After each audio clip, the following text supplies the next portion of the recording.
Hi friends, welcome to my channel Nehar kitchen and blog. আজকে আমি শসা ভাজি করব।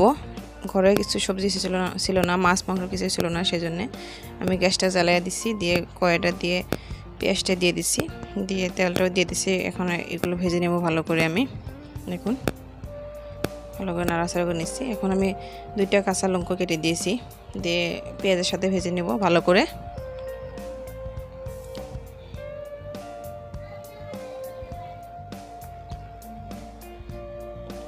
দেখুন ভালো করে ভেজে নিচ্ছি। আমার ভাজা হয়ে গেছে পেঁয়াজটা। এখন আমি শসাটা দিয়ে দেব। একটা শসা ভাজি করছি আমি। আমাদের ঘরে কেউ শসা ভাজি ভালো পায় না, খালি আমিই ভালো পাই, সেই জন্য আমি ভেজে নিচ্ছি। একটা শসা ভাজছি আমি। হলুদ গুঁড়ো দিয়ে দিচ্ছি, জিরা গুঁড়ো দিয়ে দিচ্ছি সামান্য ধনে গুঁড়ো দিয়ে দিচ্ছি আমি।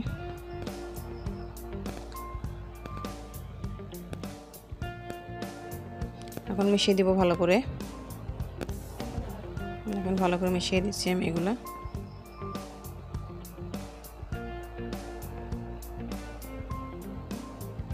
জল দেব না আমি, এমনিতে জল উঠবে, সেজন্য জল দেব না আমি। এগুলো শসাগুলো সব একসাথে করি আমি।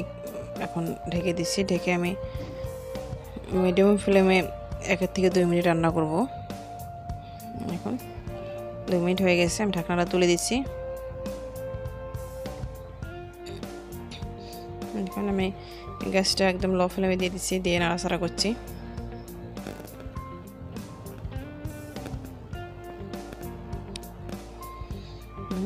নাড়াচাড়া করা হয়ে গেছে। এখন আমি আবার ঢাকনাটা দিয়ে দিচ্ছি, দিয়ে আমি 1 মিনিট রান্না করব লো ফ্লেমে, মিডিয়াম ফ্লেমে না, না হলে লেগে ধরবে নিচে, সেজন্য আমি লো ফ্লেমে রান্না করছি। 1 মিনিট হয়ে গেছে, দেখুন আমি ঢাকনাটা তুলে দিচ্ছি। নিচে লেগে ধরছে না, যেহেতু আমি লো ফ্লেমে দিয়ে দিছিলাম, সেই জন্যে আবার ঢেকে দেবো আমি। নাড়াচাড়া করে আবার ঢেকে দেবো। দেখুন ঢেকে দিচ্ছি আমি। 2 মিনিট রান্না করব লো ফ্লেমে।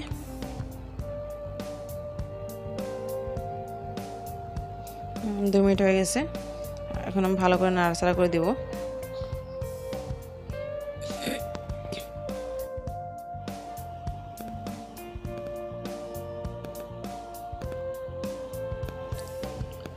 এখন নাড়াচাড়া করে দিচ্ছি আমি।